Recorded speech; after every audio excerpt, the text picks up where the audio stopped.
প্রিয় শিক্ষার্থী, আসসালামু আলাইকুম। কেমন আছো তোমরা? আশা করি সকলে ভালো আছো। আমিও তোমাদের দোয়ায় আল্লাহর রহমতে ভালো আছি। আমরা ইতিমধ্যে পর্যায়ভিত্তিক গতির একটা ক্লাস করেছি। আজকে আমরা দ্বিতীয় ক্লাস করব। তোমাদের প্রথম ক্লাসে আমরা পর্যায়ভিত্তিক গতির পর্যাবৃত্ত গতি কি, দোলন গতি কি, সরল দোলন গতি বা সরল সন্দিত গতি সে সম্পর্কে জেনেছিলাম। সরল সন্দিত গতির বৈশিষ্ট্য সম্পর্কে জেনেছি। সরল সন্দিত গতির যে ব্যবকলনের সমীকরণ সেটা প্রতিষ্ঠা করে আমরা দেখেছি। আশা করি তোমরা সবাই ভালোভাবে ক্লাসটা করেছো এবং বুঝতে পেরেছো। আজকে আমরা এই যে সরল সন্দিত গতির যে সমাধান, যে আমরা যে সমীকরণটা পেয়েছিলাম সেই সমীকরণের সমাধান থেকে আসলে শুরু করব এবং তার রিলেটেড কিছু রাশি, এই সরল সন্দিত গতির রিলেটেড কিছু রাশি সম্পর্কে জানবো। কোনো কণা সরল সন্দিত গতিতে থাকলে তার যে শক্তির যে সমীকরণ, তার বিভব শক্তি, তার গতি শক্তি, তার মোট শক্তি, এই সমীকরণগুলো জানার চেষ্টা করব এবং সরল সন্দিত গতি সম্পর্কিত বেশ কিছু গাণিতিক সমস্যার সমাধান আমরা করব। তাহলে প্রথমে চলে আসি আমরা গতদিন যেটা দেখেছিলাম যে সরল সন্দিত গতির যে ব্যবকলনের সমীকরণটা ছিল সেটা কি ছিল? d2x by dt square omega square x is equal to 0। একটা সমীকরণের সমাধান বের করার দুইটা নিয়ম আছে। এক হচ্ছে যে সমাধান বের করা, আরেকটা হচ্ছে তার একটা মূল ধরে নিয়ে সেই মূলটা ওই সমীকরণে বসিয়ে দেওয়া। যদি ওই যে সমীকরণে বসিয়ে দিলে যদি সমীকরণটা সিদ্ধ করে, তাহলে ওই যে মূলটা আমরা নিয়েছি সেটাকে বলবো ওই সমীকরণের একটি সমাধান। আমরা এই দ্বিতীয় পদ্ধতিটা ব্যবহার করব। যদিও তোমাদের বইয়ে আছে প্রথম পদ্ধতিটা যে সরাসরি সমাধান বের করা, আসলে এটা ইন্টারমিডিয়েট স্ট্যান্ডার্ডে না, এটা একটা হায়ার লেভেলে। তোমাদের বইয়ে যদিও সহজ করে দেওয়া আছে, আমরা ওই হায়ার লেভেলের বলে এটা আমরা দেখব না, আমরা দ্বিতীয় পদ্ধতিটা দেখব। এই সমীকরণটা যদি সলভ করা হয় তো তার সমাধান এরকম আসে যে x is equal two a sin omega t plus delta.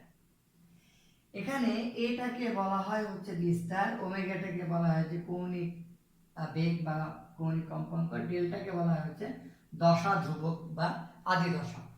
ডেল্টাকে বলা হয় হচ্ছে দশা ধ্রুবক বা আদি দশা। আচ্ছা, আমরা এই সমীকরণে এগুলো আমরা জানবো। আরো একটা সমাধান, এটা এর আরো একটা সমাধান আছে, সেটাকে আমরা লিখতে পারি এভাবে a is equal two a cos omega t plus delta. এটাও সমাধান হিসেবে ব্যবহার করা যায়, এটাও ব্যবহার করা যায়। ঠিক আছে? অর্থাৎ এর সমাধান যে সমীকরণ, আমরা যে সরণের যে সমীকরণটা পাবো কণার সরণের, সেই কণার সরণের সমীকরণটা কি একটা সাইন আপেক্ষিক হতে পারে বা একটা কস আপেক্ষিক হতে পারে। তো আমরা ব্যবহার করব আপাতত এই যে সাইন আপেক্ষিকের যে সমীকরণটা, সেটা ব্যবহার করে আমরা কি করব, বিভিন্ন ধরনের যে এক্সপেরিমেন্টগুলো করব। তাহলে x is equal two a sin omega t plus delta. এটাকে বললাম কি, কোন কণা সরল সন্দিত গতিতে থাকলে তার যে সরণের সমীকরণ সেটা হচ্ছে এটা। খেয়াল করো, আমি যদি একটা সরল দোলক আঁকাই, এই যে কণাটা এই যে দোলন দিচ্ছে, তার দোলনটা কি সরল সন্দিত গতি বা সরল দোলন গতি। যে কোনো জায়গায় তার যে এই জায়গায় যদি কণাটা থাকে, তাহলে এই সাম্যাবস্থা থেকে এটা কি তার সরণ। যদি এই জায়গায় থাকে এটা কি সাম্যাবস্থা থেকে তার সর্বোচ্চ সরণ, এটা কি সর্বোচ্চ সরণ। এই কণা, কোনো কণা সাম্যাবস্থা থেকে সর্বোচ্চ যতটুকু ডানে বা বায়ে বা উপরে বা নিচে, যদি আমরা স্প্রিং এর কথা চিন্তা করি, একটা বস্তুকে ঝুলিয়ে দিলাম, দিয়ে যদি আমি সামান্য কি করি, টেনে ছেড়ে দিই, তাহলে স্প্রিংটার অবস্থা কি হবে বলো তো? একটা বস্তু ঝুলিয়ে দিয়েছি, স্প্রিংটা এই অবস্থায় আছে, এটা সাম্যাবস্থা। যখনই টেনে ছেড়ে দিব,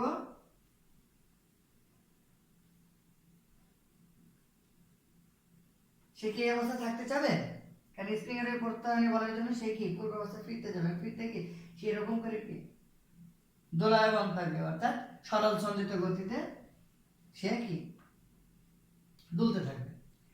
তো এই যে আমি যেটা বললাম যে এই যে সাম্যাবস্থা, এই যে কণাটার সমীকরণ, এই যে গতিতে থাকবে তার যে সরণের সমীকরণ, কিংবা এই যে তোমার সরল দোলকের ববের যে গতির সমীকরণ, সেই সমীকরণটা আমরা এরকম একটা সমীকরণ দিয়ে কি করব, ব্যবহার করব। আচ্ছা, এখানে তাহলে দেখো এই ক্ষেত্রে কি এখান থেকে সর্বোচ্চ যতটুকু আমরা টেনে ছেড়ে দিয়েছি এটা কি তার বিস্তার, আর এই ক্ষেত্রে কি সর্বোচ্চ যতটুকু গেছে এটা তার বিস্তার। এইটাকে আমরা বলবো কি বিস্তার। আমরা দেখো বিস্তারটা জানা হয়ে গেল, ঠিক আছে। এখন খেয়াল করো, এরপরে আমরা জানবো কি, আগে আমরা বিস্তার জানলাম, এরপর আমরা জানবো কৌণিক কম্পাঙ্ক। কি জানবো? কৌণিক কম্পাঙ্ক এবং কি কম্পাঙ্ক পর্যায়কাল। এই তিনটা জিনিস জানার পর উপরেটা জানবো। খেয়াল করো, যদি আমরা বলি পর্যায়কাল, এই যে কণাটা, এই কণাটা এই সাম্যাবস্থা থেকে সে কি করছে, এখান থেকে যদি সে এই দিকে যদি তার প্রথমে গতি শুরু হয়, সে সর্বোচ্চ বিস্তারে গিয়ে ফিরে আসবে, সেখানে থেমে যাবে? যাবে না, কারণ গতি জড়তার জন্য সে আরো সামনে চলে আসবে। সে এখানে এসে কি, যেহেতু তার ওই গতির বিপরীত দিকে আমরা প্রত্যয়নী বলের কথা বলেছিলাম, সেই প্রত্যয়নী বলের জন্য কি পিছনের দিকে আবার ফিরে যাবে। তাহলে সে এগিয়ে এখানে এসে আবার যখন এখানে ফিরে আসবে, এই যে সাম্যাবস্থায় ফিরে আসছে, এই যে সময়টা লাগছে, এই সময়টাকে আমরা বলবো কি পর্যায়কাল। কি বলবো? পর্যায়কাল। তাহলে পর্যায়কালটা খেয়াল করো, এটাকে আমরা বললাম যে ফিরে আসলো, অর্থাৎ কি দেখো এখান থেকে এখানে গিয়ে যদি আবার ফিরে আসে, তাহলে তার এই অবস্থানে তার গতির সমীকরণটা কি হবে? প্রথমে যে অবস্থায় ছিল সেই অবস্থাতে কি সে ওই একই গতির সমীকরণ হবে। যদি এই জায়গায় যদি আমি কথা বলি, কণাটা এই জায়গায় আছে, খেয়াল করো কণাটা এই অবস্থানে আছে, ভালো করে খেয়াল করো, এই অবস্থানে এখান থেকে সে গেল সর্বোচ্চ বিস্তারে, ফিরে এসে এখানে এসে আবার যখন এখানে আসবে, তখন তার গতির দিক কোন দিকে হবে? এদিকে হবে, যেহেতু একই দিকে। তাহলে এই ক্ষেত্রে তার গতির সমীকরণ কি পূর্বের অবস্থায় আবার ফিরে আসবে, কারণ এই বিভিন্ন বিন্দুতে কিন্তু তার গতির সমীকরণটা বিভিন্ন, কারণ টিটা কিন্তু ভিন্ন, কারণ টিটা ভিন্ন, টি ভিন্ন হওয়ার কারণে বিভিন্ন বিন্দুতে গতির সমীকরণটা ভিন্ন। তাহলে এখানে যখন ফিরে আসবে এই বিন্দুতে তার গতির সমীকরণটা কি হবে? একই হবে। অর্থাৎ যে অবস্থায় ফিরে আসলে গতির সমীকরণ আবার কি পূর্বের অবস্থা প্রাপ্ত হয়, না সরণের সমীকরণ পূর্বের অবস্থায় ফিরে আসে, সেই অবস্থা মানে সেই সময়টাকে আমরা বলবো কি, যত সময় পর্বে সরণ কণার যে সরণের সমীকরণটা আবার পূর্ব অবস্থায় ফিরে আসে, সেই সময়টাকে আমরা বলবো কি পর্যায়কাল। তাহলে আমরা এখান থেকে দেখি একটু পর্যায়কালটা কিভাবে বের করা যায়। আমরা এটা হচ্ছে সময়, তাই না, যে কোনো সময়। এখন আমি সময়ের সাথে টি না লিখে এখন টি প্লাস 2π/ω, টি এর জায়গায় কি লিখলাম, মানে টি প্লাস 2π/ω, এই সমীকরণে বসিয়ে দাও, তাহলে কি হবে দেখো তো।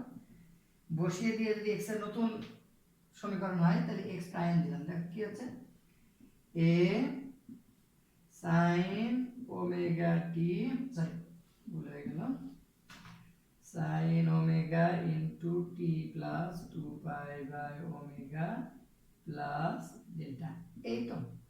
তাহলে দেখো a sin omega T plus omega omega কেটে যাচ্ছে, তাহলে 2π প্লাস ডেল্টা, তাহলে কি হচ্ছে a sin omega T plus delta plus 2π। তাহলে যে সাইন কোঅর্ডিনেটের যে আমাদের যে এটা জানি যে যদি অল পজিটিভ ঘরে আসে, যে ঘর এই যে আমাদের এটা 2π, একবার ঘুরে আসলে কি 2π না, তাহলে কতটুকু কোণ 2π, তাহলে এই ঘরেই পড়ছে, তাহলে অল পজিটিভ, তাহলে কি হচ্ছে সাইন ইকুয়াল টু, আমরা এই 2πটা বাদ দিয়ে সাইন সমীকরণে কি ব্যাক করছে, দেখো তাহলে a equal to sin x prime equal to sin omega T plus delta. দেখো তো x এর যে সমীকরণ ছিল x প্রাইমের সমীকরণ কি একই হয়েছে, x এর সমীকরণ এবং x প্রাইমের সমীকরণ কি একই। তাহলে আমরা বলতে পারি কি, দেখো যে এই যে নতুন আমরা 2π t এর সাথে যে 2π/ω যোগ করেছিলাম, যে এত সময় পরে পূর্বের অবস্থা ফিরে এসেছে, তাহলে বলবো এই সময়টা কি হবে পর্যায়কাল। তাহলে এটাকে আমরা, তাহলে যেহেতু x prime equal to x হয়ে গেল, পূর্ব অবস্থায় ফিরে আসলো, তাহলে এই 2π/ω এটাকে বলবো কি আমরা পর্যায়কাল। চলো একটু দেখে নিই ভিডিও হচ্ছে কিনা। তাহলে 2π/ω কে আমরা বলবো কি পর্যায়কাল, বোঝা গেছে? আচ্ছা, এখন আমরা জানবো হচ্ছে কি জানবো? কম্পাঙ্ক। কি জানবো? কম্পাঙ্ক। তোমরা নবম দশমের এবং জেনেছে এবং আমরা গতিবিদ্যাতে তোমাদের জানানো হয়েছে যে কম্পাঙ্ক জিনিসটা আসলে কি। কম্পাঙ্ক কি? কোন এই ক্ষেত্রে কোন সরল সন্দিত গতিতে স্পন্দিত কোনো কণা একক সময়ে যতটা পূর্ণ স্পন্দন সম্পন্ন করবে তাকে আমরা বলবো কি তার কম্পাঙ্ক। একক সময়ে যত সংখ্যক পূর্ণ স্পন্দন হবে। এই যে টি সময়ে কয়টি স্পন্দন হয়েছে? তোকে এখান থেকে গিয়ে ফিরে এসে এখানে নাকি একটা পূর্ণ স্পন্দন হয়েছে। তাহলে টি সময়ে কয়টি হয়? একটি স্পন্দন। তাহলে একক সময়ে কয়টি হয়? 1/t। আর একক সময়ে স্পন্দনের সংখ্যাকে আমরা কি বলবো? কম্পাঙ্ক। তাহলে এটাকে আমরা কম্পাঙ্ক f দ্বারা সূত্র 1/t। কোন কোন বইয়ে f না দিয়ে এটাকে n ও দিয়েছে। ঠিক আছে? তোমরা নবম দশমে এটা n ব্যবহার করেছো, কলেজে এসে এটা এখন ব্যবহার করবা কি? f। তাহলে f 1/t। তাহলে আমরা কম্পাঙ্কটা জানলাম।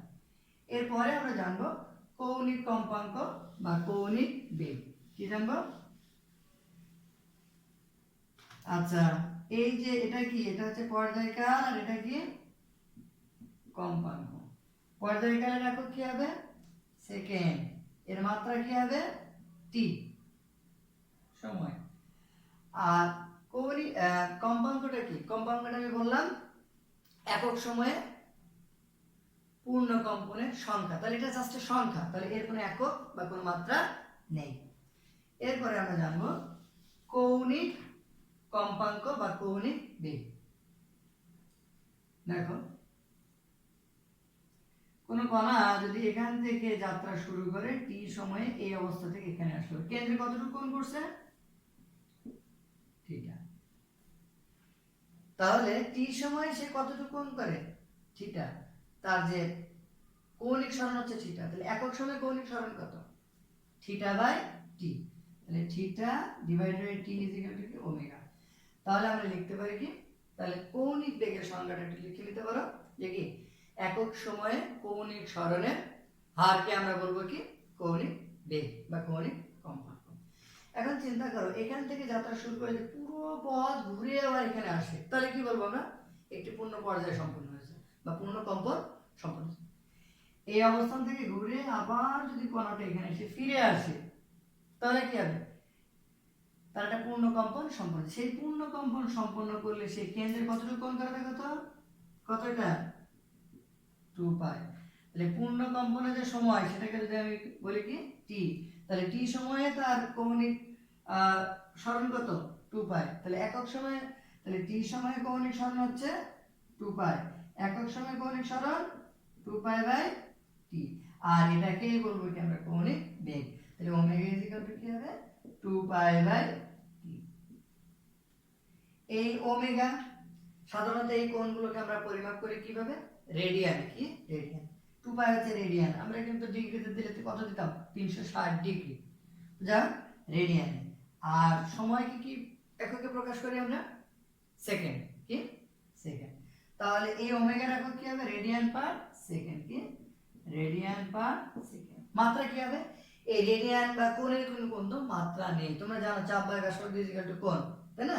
সুতরাং সমরাশীয় রাশির কি ভাগফল, এর জন্য কোনো মাত্রা নেই, কোণের কোনো মাত্রা নেই। সুতরাং শুধুমাত্র সময়ের মাত্রা যেটা, সেটাই হবে কি? এই ওমেগার মাত্রা। তাহলে ওমেগার মাত্রা কি হবে? এটা। এটা পরীক্ষায় খুব আসে যে কৌণিক বেগ বা কৌণিক কম্পাঙ্কের মাত্রাটা কত। ঠিক আছে? তাহলে আমরা মোটামুটি কি কি জানলাম? পর্যায়কাল জানলাম, কম্পাঙ্ক জানলাম, কৌণিক কম্পাঙ্ক জানলাম, বিস্তার জানলাম। ঠিক আছে? আচ্ছা, এরপর আমরা চলে যাব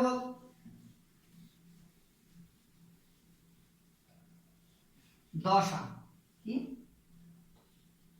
দশাটা একটু পরে জানলেও হবে আমাদের, তারপর আমি বলছি না। প্রথমে আমরা চলে যাই বেগ এবং কি? ত্বরণ। আমরা সরল সন্নিহিত গতির যে ব্যবকলনীয় সমীকরণের যে সমাধান ধরে নিয়েছিলাম, সমাধানটা কি ছিল? x = a sin ωt plus delta, এটা ছিল। এই সমাধানটা দিয়েছি, এই সমাধানটা যদি আমাদের এই যে এটাকে d2x DT square plus omega square x, এটাকে যদি সিদ্ধ করে তাহলে আমরা এটাকে বলবো কি, এটাকে বলবো এর সমাধান। এখন আমরা দেখব যে সিদ্ধ করে কিনা। এই সিদ্ধ করার কিনা এটা দেখার সময় আমরা তার আগে বেগ এবং ত্বরণটা নির্ণয় করে দেখব। খেয়াল করুন, এটা হচ্ছে কি সরণের সমীকরণ, আর বেগ, বেগ জিনিসটা কি, যে সময়ের সাথে যে সরণের পরিবর্তনের হারকে আমরা বলে থাকি কি বেগ। তাহলে বেগ v কি হবে, D DT D DT x, অর্থাৎ এই যে সরণকে যদি ব্যবকলন করি সময়ের সাথে তাহলে আমরা কি পাবো, বেগ পেয়ে যাবো। তাহলে ব্যবকলন করে ফেললাম, এ sin ওমেগা টি প্লাস ডেল্টা। এই ডেল্টাকে আমরা করব, আমি বলেছি কি ডেল্টাকে বলা হয়েছে কি দশা ধ্রুবক বলেছিলাম, এটা পরে আমরা একটু পরে ডিটেইল করে বিষয়টা দেব। তাহলে এটা যদি আমরা এখন ব্যবকলন করি, টি এর আপেক্ষক কোনটি, এই sin ওমেগা টি প্লাস ডেল্টা, এটা হচ্ছে টি এর একটা আপেক্ষক। সুতরাং এ ধ্রুবক, এটা সামনে চলে আসবে, তাহলে কি হচ্ছে এ, এটাকে ব্যবকলন করলে কি হবে, ওমেগা cos ওমেগা টি প্লাস ডেল্টা, এটা পেলাম আমরা ভি। এখান থেকে ভি এর আরো একটা সমীকরণ আমরা পাই, সেটা আমরা একটু পরে দেখব। ত্বরণটা আমরা দেখে নিই, কি এই যে ত্বরণটা কত হবে, সময়ের সাথে বেগের পরিবর্তনের হারকে তো আমরা ত্বরণ বলে থাকি, তাহলে কি a = কি হবে, dv divided by dt, dv divided by dt, অর্থাৎ d dt d dt d dt v, অর্থাৎ সময়ের সাপেক্ষে বেগের পরিবর্তনের হারকে আমরা বলবো কি, বা বেগের ব্যবকলন করলে আমরা ত্বরণ পেয়ে যাব। তাহলে দেখো আমরা এটাকে ব্যবকলন করি, d dd dt a omega cos omega t plus delta. a omega ধ্রুব এর ক্ষেত্রে, তাহলে আপেক্ষক কোনটি, cos omega t plus delta. a omega ধ্রুব, cos omega t plus delta হচ্ছে কি আপেক্ষক। তাহলে আমরা লিখতে পারবো কি, sorry, a cos omega t plus ডেল্টাকে যদি আমরা ব্যবকলন করি তাহলে হয় minus omega sin omega t plus delta. তাহলে ফাইনালি পাচ্ছি কি omega square a sin omega t plus delta. এখন দেখো তো x কি a sin omega t plus delta, এখানে কি আছে a sin omega t plus delta. তাহলে আমরা পেলাম না a কি পেলাম, মাইনাস ওমেগা স্কয়ার x, এটা পেলাম। এখন দেখো এই জায়গা থেকে আমরা a minus omega square x আমরা গতদিন দেখিয়েছিলাম, খেয়াল করো গতদিন দেখিয়েছিলাম যে a কি d2x বাই dt স্কয়ার, এটা দেখিয়েছিলাম না। তাহলে এখান থেকে আমরা কি লিখতে পারবো, তাহলে এটা সমান সমান লেখা যাবে মাইনাস ওমেগা স্কয়ার x। তাহলে ফাইনালি আমরা কি পাচ্ছি দেখো,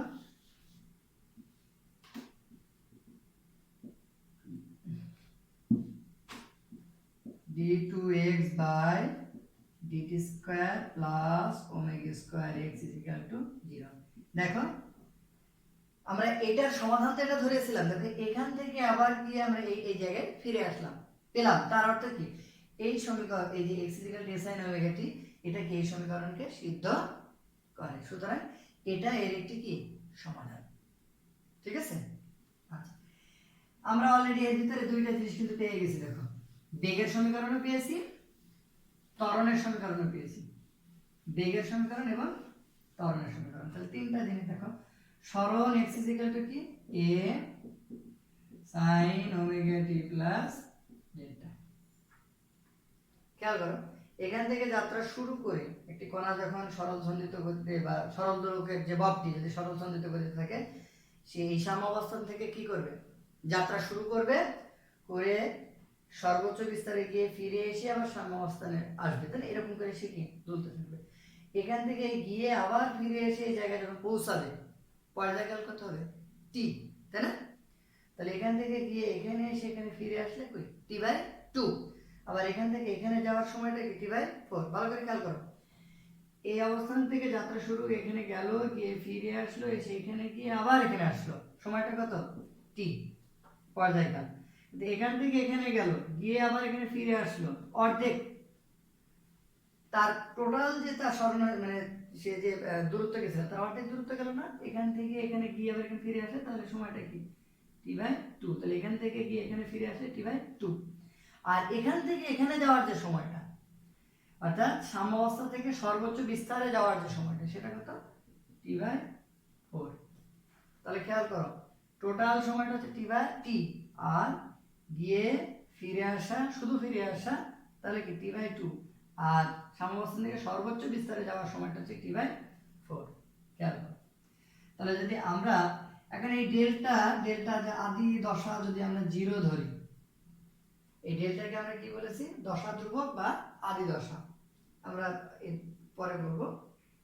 এটাকে যদি আমরা 0 ধরি, এখন এই 0 ধরার আগে দশা শব্দটা আমরা বলে নিই। দশা, এটা কি দশা। তোমরা মনে করো তোমাদের কোনো বন্ধু অনেকদিন দেখা নেই, দীর্ঘদিন দেখা নেই, তার শরীর স্বাস্থ্য খারাপ হয়ে গেছে, তখন প্রথম ইমপ্রেশন, ফার্স্ট দেখা হলে তোমরা কি জিজ্ঞেস করবা? মনে করো যে দীর্ঘদিন দেখা নেই, শরীর স্বাস্থ্য খারাপ হয়ে গেছে, দাড়ি ছেড়ে দিয়েছে, তখন তোমরা বলবা যে বন্ধু তোমার একই হাল, তোমার একই দশা হয়েছে, তাই না? অর্থাৎ যে বন্ধু তোমার একই অবস্থা হয়েছে। যে দশা শব্দটার অর্থ হচ্ছে কি, যে কোনো এখানে দশা হচ্ছে যে একটি সরল ছন্দিত গতিতে যে কণাটা থাকবে, সেই কণার যে অবস্থা, সেই অবস্থাটাকে আমরা কি বলবো, দশা। অর্থাৎ যে রাশিতে ওই সরল ছন্দিত কণার সাম্যক গতির সাম্যক অবস্থাটাকে আমরা বর্ণনা করতে পারবো, সেটাকে আমরা বলবো কি, দশা। তোমরা যেমন বন্ধু বলে তোমার একই দশা, অর্থাৎ কি বন্ধু সমস্ত বিষয়, তার শারীরিক বিষয়, তার মানসিক, তার আর্থিক বা তার পারিবারিক সব কিছুর বিষয় তুমি জানতে চাচ্ছ, বন্ধু তোমার একই দশা। ঠিক সেরকম এখানে যখন আমরা দশা শব্দটা কোনো সরল ছন্দিত গতির ক্ষেত্রে ব্যবহার করব, তখন বলবো দশা এমন একটি রাশি, যে রাশি দিয়ে কি হবে, ওই সরল ছন্দিত গতিতে আছে যে কণাটা, সেই কণাটার সমস্ত, অর্থাৎ গতির সমস্ত অবস্থাটাকে প্রকাশ করতে পারবো এই দশা দিয়ে। কি কি সেই সম্যক অবস্থা বা সমস্ত অবস্থা বলতে কি কি বোঝাবে? এক হচ্ছে ওই সরল ছন্দিত গতিতে আছে যে কণাটা, এই কণাটা যে সরল ছন্দিত গতিতে আছে, তার সরণ, তার বেগ, তার ত্বরণ, তার শক্তি, তারপরে তার গতির দিক, এই যে এই বিষয়গুলো, মূলত শক্তিটা বলা হয় কারণ শক্তিটা একটা বড় ফ্যাক্টর। শক্তি, হ্যাঁ শক্তি, গতিশক্তি, এই সমস্ত বিষয় যে রাশির উপরে নির্ভর করবে, সেই রাশিটাকে আমরা বলবো কি, দশা। এই যে সমীকরণটা দেখেছো আমি লিখেছি, এটা কি সর্বোচ্চ বিস্তার না? এটা কি কমবে? কমবে না। যদিও তোমাদের বলবো যে বাস্তবে তো এটা আস্তে আস্তে থেমে যায়।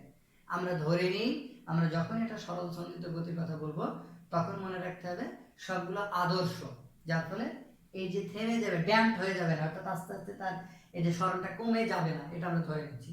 যদিও বাস্তব জগতে যত আমরা ভাইব্রেশন দেখি, সমস্ত ভাইব্রেশন, সমস্ত স্পন্দন বা দোলন কি ড্যাম্প, অর্থাৎ তার আস্তে আস্তে কি হয়, তার বিস্তারটা কমতে থাকে। কিন্তু আমরা যখন স্টাডি করব তখন বলবো কি, বিস্তার কমবে না।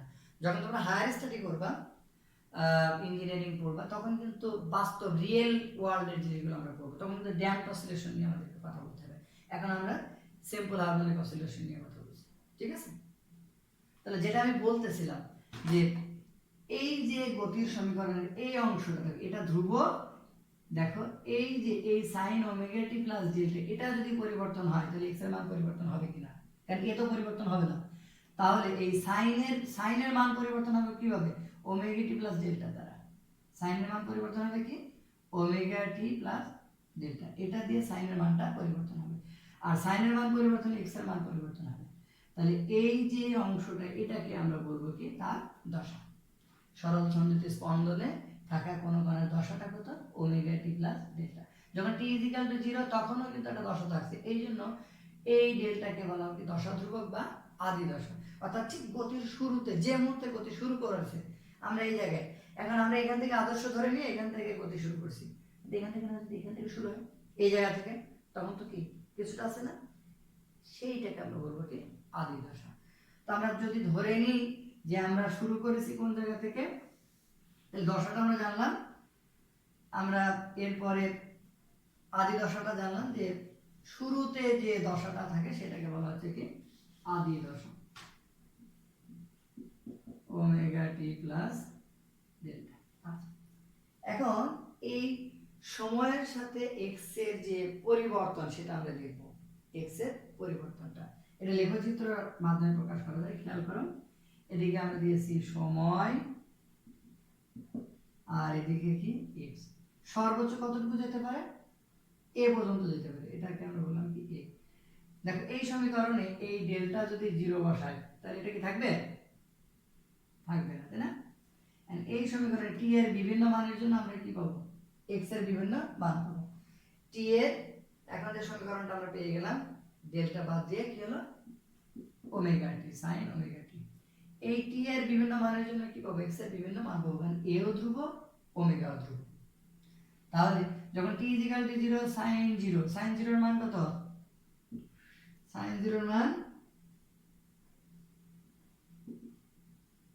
ওমেগা টি, t 0 বসাও, তার মানে কি sin 0 মান কত 0, তাহলে এখান থেকে শুরু হবে। t এর মানটা এখন তুমি বসাও, t বসাও t/4, t/4। আমরা দেখো ওমেগা পেয়েছি কি 2π/t, এটা আমরা দেখেছি তাই না, ওমেগা কি 2π/t। তাহলে এখানে খেয়াল করো ওমেগা t কত, 2π, ওমেগা কি 2π। তাহলে t এর জায়গায় যদি এখানে t ছিল, এই t এর জায়গায় যদি আমরা t/4 বসাই তাহলে ওমেগা t কত 2π, তাহলে কি ফাইনাল হচ্ছে কি π/2, π/2 মানে কি 90 ডিগ্রি, π/2 আর sin π/2 মানে কত 1। তাহলে এটাকে যদি আমরা বলি, নাকি এটাকে বললাম t/2, এটা হচ্ছে t/4, 3t/4। তাহলে এখানে কি সর্বোচ্চ বিস্তার হবে, এখানে গিয়ে কি হবে, এবার বসাও t/2 বসাও, কত হবে t/2 বসালে ওমেগা টি কত 2π, তাহলে কি 2 কেটে গেল, শুধু থাকবে কি পাই থাকছে, আর sin পাই এর মান কত, sin পাই এর মান হচ্ছে 0। তাহলে কি হচ্ছে এখানে আমরা এই পয়েন্টটা পেলাম, এই পয়েন্টটা পেলাম। আবার এখন যদি আমরা t 3t/4 বসাই, মানটা পাবো কত -1, কত পাবো, এটার মান পাবো -1, 3t/4 মানটা পাবো -1।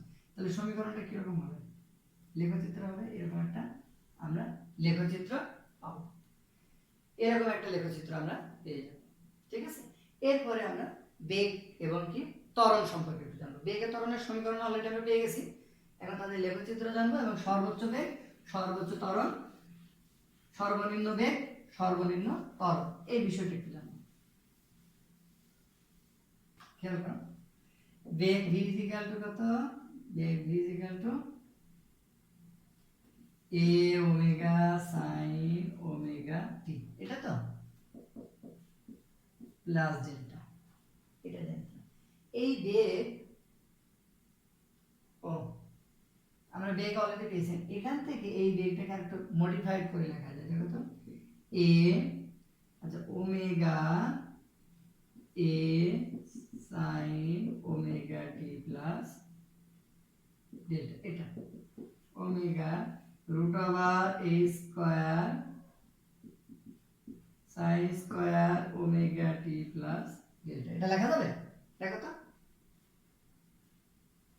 এটা যদি আমরা লিখি, দেখো সাইনের ভিতরে নিলে আমরা রুটের ভিতরে নিয়ে পূর্বেটায় ফিরে আসি, কিন্তু এই জায়গাতে ও মাই গড আমি একটু ভুল লিখেছি, দেখো এটা cos হবে, সরি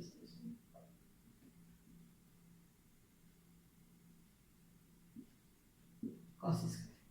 এখন দেখো omega root over a cos square omega t plus delta, এটা কি লিখতে পারবো 1 sin স্কয়ার, লেখা যাবে না? তাহলে কি 1 - সাইন স্কয়ার ওমেগা টি প্লাস ডেল্টা। তাহলে লিখলাম omega root over a square minus a sine square omega T plus delta. And এটা সমান সমান কি লেখা যাবে? এক্স স্কয়ার লেখা যাবে না, কারণ আমাদের এক্স সমান কত ছিল? A sine omega T plus delta এটা ছিল, তাই না? তাহলে a square sine square omega T plus delta হচ্ছে x স্কয়ার। তাহলে আমরা কি পাচ্ছি? Omega root over a square minus x square. এটা কি পেলাম? v এর আরেকটা সমীকরণ। তাহলে v এর দুইটা সমীকরণ পেয়েছি, তাই না? a একটা সমীকরণ আর a একটা সমীকরণ। এখন এই দুই সমীকরণ দিয়ে রাখো। তাহলে v ম্যাক্সিমাম আর v মিনিমামটা একটু দেখে আমরা খেয়াল করো। v সমান সমান কত পেয়েছি? Omega root over a square minus x square. খেয়াল করো, এটা কি আমি বলেছি সাম্যাবস্থা, এটা হচ্ছে সাম্যাবস্থা, এটা কি সর্বোচ্চ বিস্তার অবস্থা। চলো একটু দেখি ভিডিও হচ্ছে কিনা। আচ্ছা, এটা হচ্ছে সাম্যাবস্থা, এটা হচ্ছে কি সর্বোচ্চ বিস্তার অবস্থা। তাহলে যখন x = 0 তখন v সমান সমান কত বলতো? Omega root over a square minus 0 square. That means v = omega a। এটা হচ্ছে ম্যাক্সিমাম, এই জায়গায় কি গতিটা সর্বোচ্চ। আবার যখন x = এই অবস্থান, x = a অবস্থান, তখন কি v কত হবে? কত? v হবে omega root over a square minus কি a স্কয়ার, তাই না? x এর জায়গায় a, তাহলে কত হচ্ছে? 0। এটাকে বলবো কি আমরা? v minimum = 0। তাহলে v ম্যাক্সিমাম কত হলো? ওমেগা a, আর v মিনিমাম কত? 0। তাহলে v ম্যাক্সিমাম কোন জায়গায় হচ্ছে? কোথায়? সাম্যাবস্থায়। v মিনিমাম কত হচ্ছে? সর্বোচ্চ বিস্তারে। উদাহরণ দেখো, আমি একটু দেখাচ্ছি। এটা যদি আবার ওই সরল দোলক হয়, এটা হচ্ছে সাম্যাবস্থান, আমি কি দোলন দিয়ে ছেড়ে দিলাম। এই যেটা সর্বোচ্চ বিস্তার, সর্বোচ্চ বিস্তারে কি এই জায়গায় বেগ 0 হয়ে আবার পূর্ব ঠিক তার বিপরীত দিকে গতি শুরু হচ্ছে। তাহলে এখানে কি বেগটা সর্বনিম্ন, এখানে বেগটা কি হচ্ছে? সর্বোচ্চ। দেখো এই যে সাম্যাবস্থায় বেগটা কি সর্বোচ্চ, সাম্যাবস্থায় বেগ সর্বোচ্চ, আর সর্বোচ্চ বিস্তারে বেগটা সর্বনিম্ন। এখন আমরা দেখব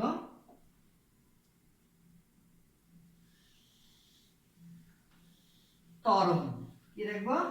ত্বরণ। ত্বরণের সমীকরণ আমরা পেয়ে গেছি, তাই না? a = কি ছিল?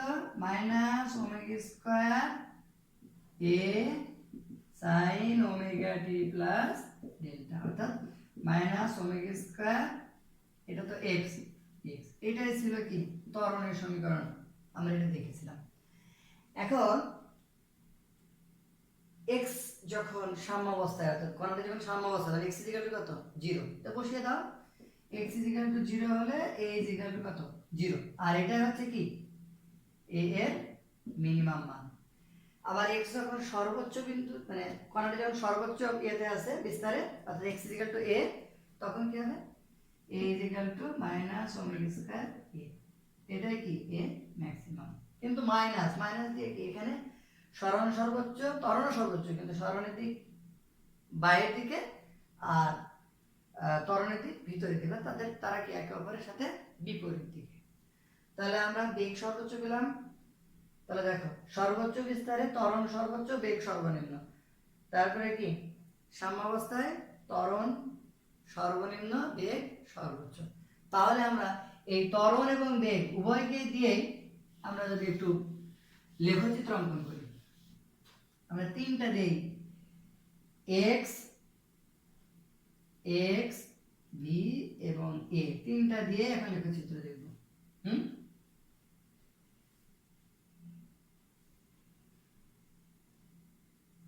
এটা হচ্ছে বেগ। ত্বরণের সমীকরণটা, x সমীকরণ কোনটা? এটা। ত্বরণ কত? a minus omega square a sin omega t plus delta. এটা সরণ, বেগ, ত্বরণ, এই তিনটে একটা গ্রাফে আমরা লেখচিত্র আকারে প্রকাশ করব। প্রথমে আমরা সরণটা পেয়েছিলাম, আমরা আমাদের পরিচিত হয়ে আছে। এটা যদি এ হয় সরণের জন্য, এটাকে বললাম এ, তাহলে কি হবে? এটা হচ্ছে t/4, এটা হচ্ছে t/2, এটা হচ্ছে কি 3t/4, আর এটা হচ্ছে t। তাহলে কিরকম হবে? এত দূরে না নিই,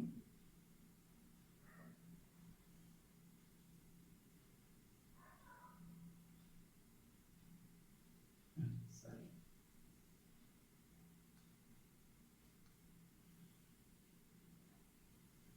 এই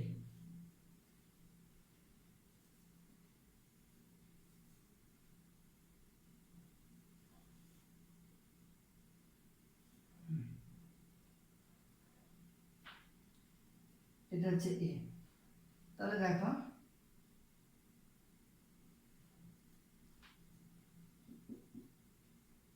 তাহলে আমরা সরণের সময়টা কি, সরণ হচ্ছে x, এন্ড বেগটা যদি দেখি, আমরা বেগ বলেছি কি এই জায়গায় কি বেগটা সর্বোচ্চ, কারণ এই যে সমীকরণটা আমরা পেয়েছিলাম, বেগের সমীকরণটা কি ছিল? a omega root over a square minus x square. x 0 হলে বেগ সর্বোচ্চ, তাহলে যখন x 0 তখন বেগটা কত? সর্বোচ্চ। আর সেই সর্বোচ্চ মান কত? ওমেগা এ, এর সাথে ওমেগা গুণ আছে, তাহলে একটু বড় হবে, তাই না? তাহলে কোন জায়গা থেকে শুরু? এই জায়গা থেকে শুরু, এখান থেকে শুরু হয়ে টি এর জায়গায় গিয়ে সর্বনিম্ন হবে, দিয়ে এই সরি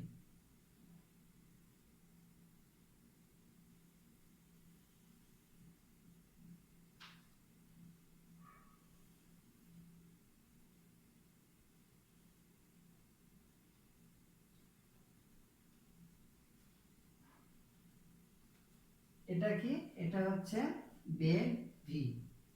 এরপরে আমরা জানি, দেখো যখন সাম্যাবস্থায় এই জায়গাতে তখন বেগটা সর্বোচ্চ, আবার গিয়ে ঘুরে আসলো t/2 সময়, তখন দেখো বেগটা সর্বোচ্চ। এরপরে আমরা তোমাকে ত্বরণ, ত্বরণের দিকে এ, ত্বরণ হচ্ছে কি মাইনাস ওমেগা স্কয়ার, তার মানে কি মাইনাস ওমেগা স্কয়ার এক্স। তাহলে এক্স এর দিকে মাইনাস আছে, ত্বরণটা কি ঠিক তার বিপরীত দিকে। তাহলে ত্বরণ শুরু হবে কোন দিক থেকে? এই যে এভাবে যাবে, কিভাবে? এভাবে। আমরা একটা ডটের দিয়ে দিই ত্বরণটাকে,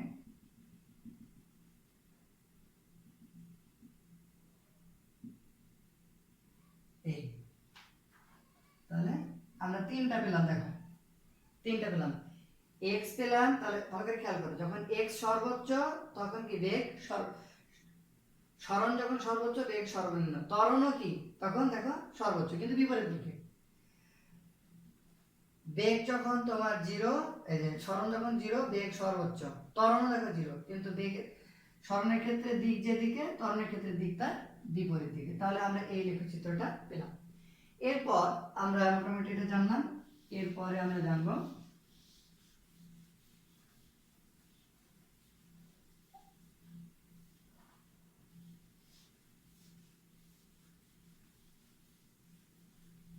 গতি শক্তি সম্পর্কে জানবো। আমরা কি কি সম্পর্কে জানবো?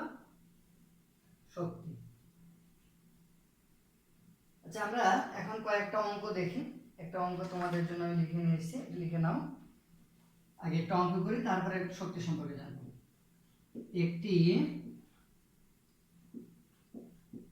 সরল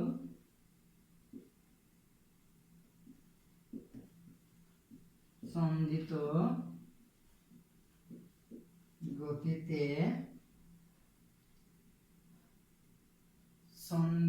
গতিতে চলমান বস্তু কণার পর্যায়কাল 0.001 সেকেন্ড এবং বিস্তার 0.005 মিটার। এক নম্বর কোশ্চেন লেখো,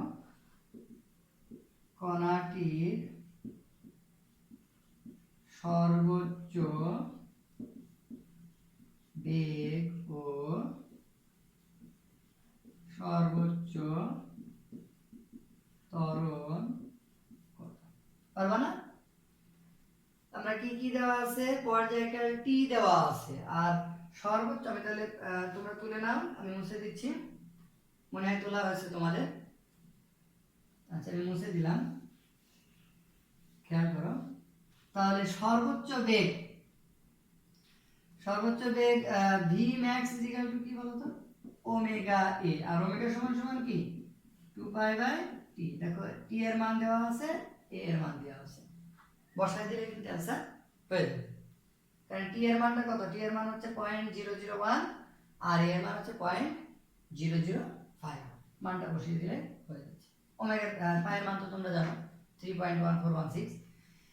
এরপরে হচ্ছে যে সর্বোচ্চ ত্বরণ কত, সেটা a max is equal to কত, মাইনাস ওমেগা স্কয়ার এ। তাহলে কি minus omega square a, omega সমান সমান কি 2 pi by T whole square দাও এ। এ এর মান জানো, টি এর মান জানো, বসিয়ে দাও, এ ম্যাক্স পেয়ে গেলাম, বি ম্যাক্স পেয়ে গেলাম। এরপরে যদি আমি বলি 2 নম্বর আরেকটা কোশ্চেন লেখো, গতিপথের মধ্য অবস্থান থেকে আরেকটা কোশ্চেন লেখো এর, যে 2 নম্বর কোশ্চেন ওই একই উদ্দীপকের, গতি পথের মধ্য অবস্থান থেকে 0.002 মিটার দূরে বেগ ও ত্বরণ কত। তাহলে এখন কি বেগের যে সমীকরণ আমরা জানি, v ইকুয়াল টু কি বলতো, omega root over a square minus x square. এই x এর মানটা এখন দেওয়া আছে 0.002, এর মানটা তোমরা আগেই জেনেছো কত 0.005, ওমেগার মানটা জেনেছো 2 পাই বাই t, কারণ t এর মান কত, t এর মান 0.001 সেকেন্ড, মানটা বসিয়ে দিলে v এর মানটা পেয়ে যাচ্ছে। এখন ত্বরণ কি হবে, a is equal to minus omega square x, ওমেগার মানটা পেয়েছো, x এর মানটাও পেয়েছো, তাই না? তাহলে কি আমরা ত্বরণ এবং এটা পেয়ে গেলাম। তাহলে যে কোনো সময় ত্বরণ, এখন যদি এটা দিয়ে, এখন যদি এভাবে আমরা বের করতে পারি, আবার যদি কোণ দিয়ে থাকতো তাহলে সেক্ষেত্রে আমরা নির্ণয় করতে পারতাম। এরপর চলে যাই, এবার আমরা যাবো, মোটামুটি অঙ্ক করলাম, এবার আমরা যাব গতি শক্তি এবং বিভব শক্তিতে।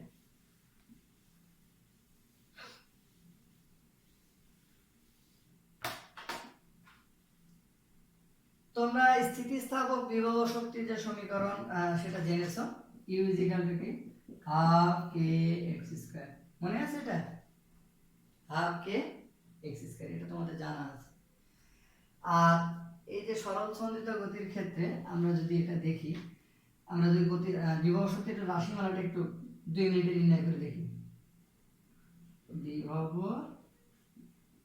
শক্তি, হ্যাঁ, সরল সন্ধিত গতিতে যদি কোনো কণা থাকে, তার যে তার উপর ক্রিয়াশীল বল F ইকুয়াল টু কি মাইনাস kx, তাই না? এবং এটা কি ওই যে প্রত্যায়নী বল, এটা তাহলে তাকে যদি আমাদেরকে সরণে x সরণে নিয়ে যেতে হয়, দেখো এই অবস্থান থেকে যদি আমাকে এখানে নিয়ে যেতে হয়, এর উপরে প্রত্যায়নী বলটা কত kx, তাহলে আমাকে এই বলের বিরুদ্ধে একটা বল প্রয়োগ করতে হবে, সমপরিমাণ বল, তাহলে সেই বলটা কত হবে, যদি আমরা সেটাকে a প্রাইম বলি তাহলে কি হবে, a prime is equal two minus a is equal two minus into minus kx is equal two kx। তাহলে এই বল প্রয়োগ করে আমাদেরকে নিয়ে যেতে হবে, যতটুকু বল প্রয়োগ করে নিয়ে যাব এবং যে কাজ করব এখান থেকে এই অবস্থায় নিয়ে যেতে, সেই কাজটাই কি হবে, এই কণার ভিতরে কি বিভব শক্তি হিসেবে সঞ্চিত। আমি মনে করলাম যে x দূরত্বে নিয়ে গেছি, তাহলে বিভব শক্তি হিসেবে সঞ্চিত হবে। তাহলে আমার এখান থেকে যদি x = 0 থেকে x = x পর্যন্ত যদি আমরা ইন্টিগ্রেশন করি, তাহলে কি মোট কাজের পরিমাণটা আমরা পেয়ে যাব, কি মনে আছে তো? আচ্ছা, তাহলে সেই কৃত কাজ যদি আমরা বলি, সেই কাজের পরিমাণতে বিভব শক্তি দিলে একবার লিখে দিলে u = integration of f dx 0 to কি x = 0 টু x = x, এর মান কত, integration of kx dx x = 0 to x = x। তাহলে কি হচ্ছে, এটা ইন্টিগ্রেশন করলে কে তো ধ্রুবক, তাহলে কে ইন্টু এক্স স্কোয়ার বাই 2। তোমাদের ইন্টিগ্রেশন স্যার হুমায়ুন স্যার দেখাচ্ছেন, আশা করা যায় তোমরা বুঝতে পারবে এখন আগে চেয়ে। তাহলে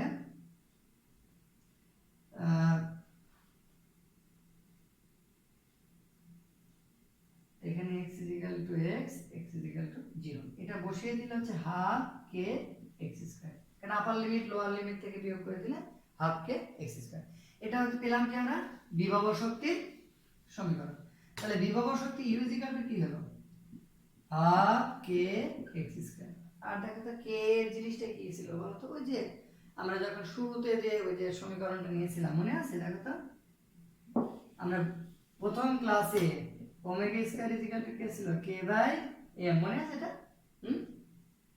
তাহলে কে ইজ ইকুয়াল টু কত, এম ওমেগা স্কয়ার। ওমেগার পরিচয় তো তোমরা জানো, ওমেগার পরিচয়টা কি, কৌণিক বেগ বা কৌণিক আমার এমটা কি, যে কণাটা গতিতে আছে তার ভর। তাহলে আমরা এই সমীকরণটা লিখতে পারি কি, half M omega square x square. আর এক্স এর যে সমীকরণটা আমরা জেনেছিলাম, এক্স ইজ ইকুয়াল টু কি বলতো, a sin omega t plus delta, এটা ছিল তাই না, x is equal to ছিল কি a sin omega t plus delta। তাহলে এটা যদি বসিয়ে দিই তাহলে কি, half m omega square a square sin square omega t plus delta।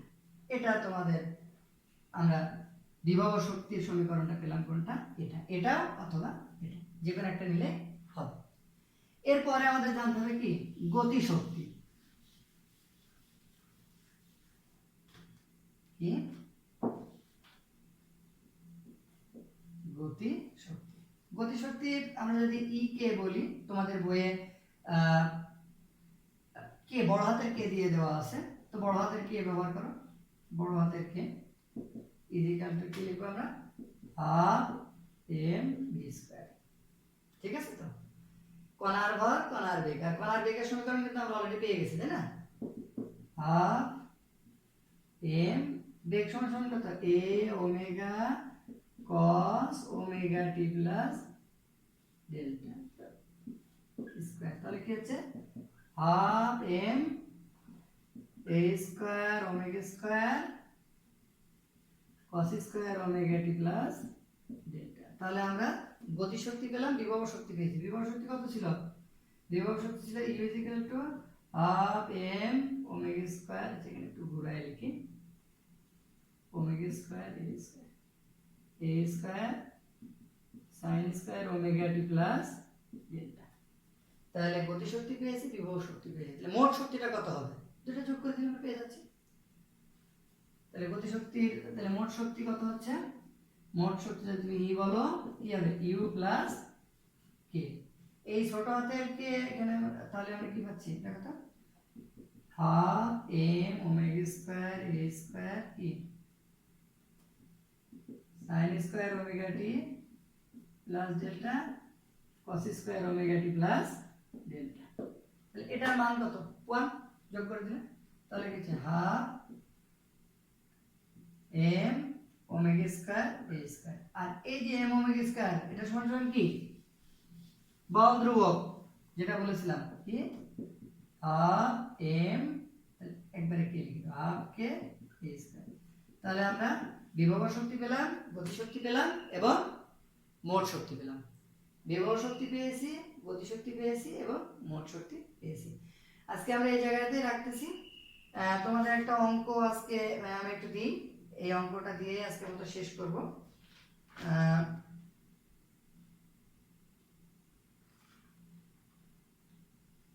না, তোমরা এই অঙ্কটা করবা, চেষ্টা করবা। দেখো, সরল দোলন গতি সম্পন্ন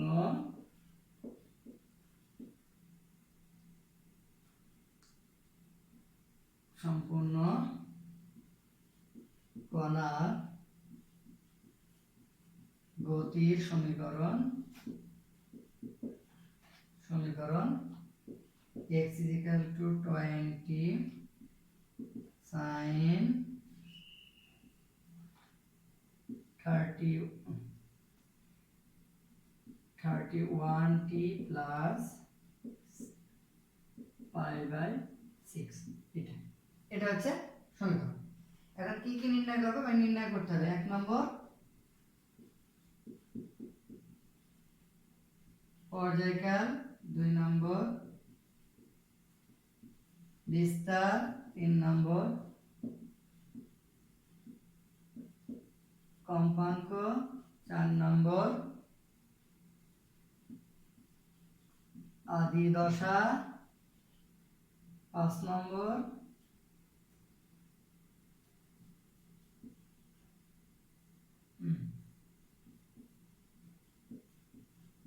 কৌণিক বেগ, 6 নম্বর সর্বোচ্চ বেগ, 7 নম্বর সর্বোচ্চ ত্বরণ, 8 নম্বর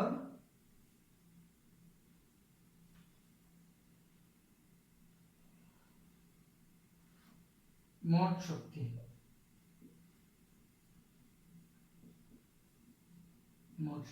এখানে একটা কণার ভরটা আমাদের সমীকরণ দেওয়া আছে। এখানে আরেকটা কথা আছে, কণার ভর লিখে নাও উদ্দীপকে। কণার ভর 5 কেজি। কত? 5 কেজি। এই লেখা হচ্ছে সরল সন্দিত গতিসম্পন্ন কণার গতি সমীকরণ এত এবং কণার ভর 5 কেজি দিয়ে আমরা এইগুলো বের করব। ও আরেকটা 9, আরেকটা লেখো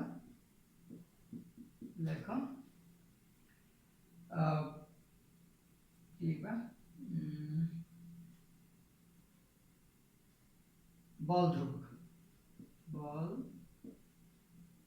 ধ্রুবক। এটা কি? কে নির্ণয় করবা। এই কাজটা করার জন্য তোমরা এই যে আমি একটু বলে দিচ্ছি, খেয়াল করো। আমাদের সময় নেই, অনেক সময় বড় ক্লাস হয়ে গেল। আমাদের a sin omega t plus delta, আর আমরা যে অঙ্কটা দিয়েছি x = 20 sin 31 t প্লাস কত? π/6। এই দুইটা সমীকরণ তুলনা করবা। তোমরা জানো যে তুলনা করে তোমরা সহগ সমীকৃত করে অঙ্ক করো না, এখানে সহগ সমীকৃত করবা। তাহলে এখান থেকে হবে a = 20। এখানে মনে রাখবা যে এই সমস্ত যে এগুলো আছে সবগুলো একক কি হবে? প্রচলিত হবে। এরপরে হচ্ছে ওমেগা = কত হবে? 31 এ মিটার, এটা কি হবে? Radian per second. আদি ডেল্টা = কত? π/6। দেখো কতগুলো হয়ে গেল। এরপরে হচ্ছে কে = কি বলতো? m ওমেগা স্কয়ার না? m এর মানটা দেওয়া আছে, ওমেগার মান পেয়ে গেছি, তাহলে আমরা পেয়ে যাচ্ছি। তাহলে t এর মানটা কি? 2π/ওমেগা, তাহলে কি পেয়ে যাচ্ছ? আবার f = কি? 1/t, তাহলে কি a পেয়ে যাচ্ছ।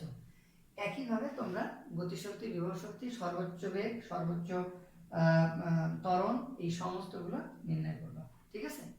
তা এ পর্যন্ত। আগামী দিন আমরা আবার শুরু করব এই অংশটুকুর পর থেকে। ভালো থাকো, সুস্থ থাকো এবং সবাই অবশ্যই বাসায় অবস্থান করো। তো ঠিক আছে, খোদা হাফেজ।